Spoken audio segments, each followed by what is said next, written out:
The whole thing about wands changing allegiances never sat right with me, partly because it was only introduced in the 7th book. This was probably done so that readers couldn't figure out how Voldemort would be defeated before the last book came out. In chapter 24, Ollivander tells Harry that it's possible for wands to change allegiances, switching from one owner to another if the owner is defeated. It makes some sense, I guess. If you kick another wizard's ass and take his wand, then the wand would be like, well, fuck it, I'm on your side now because you're such a badass. But it seems that wands will switch sides if the wizard is killed, or defeated, or even so much as disarmed. Which means that Snape probably won Lockhart's wand when they demonstrated dueling spells in Book 2. Not that it matters, since Lockhart's an idiot. And don't even get me started on the climax of Book 3, where everyone's disarming everyone else. Who knows who owned which wands after that? You'd think the disarming charm would be a lot more notorious among wizards if this happened. That there would be a lot more reports about how, if you get disarmed once, your wand won't work properly for you ever again. But let's put all that aside. I want to talk about the finale, where Harry exploits the loophole to defeat Voldemort once and for all.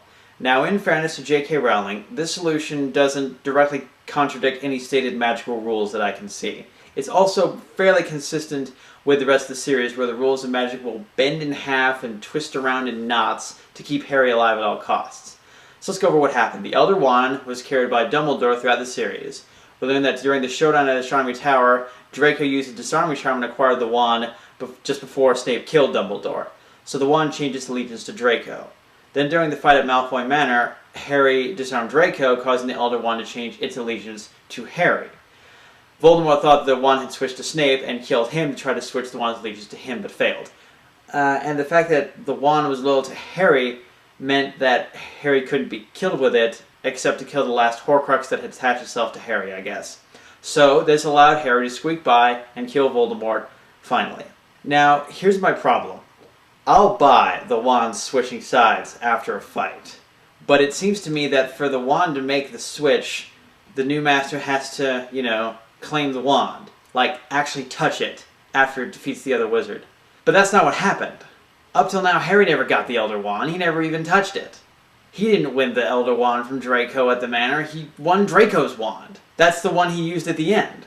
While he was disarming Draco, the Elder Wand was sitting underground with Dumbledore until Voldemort picked it up. It was nowhere near Harry or Draco when it switched allegiance from one to the other. Harry didn't get it until he killed Voldemort. So according to the rules presented, if you kill, defeat, or disarm a wizard, you don't just win their wand.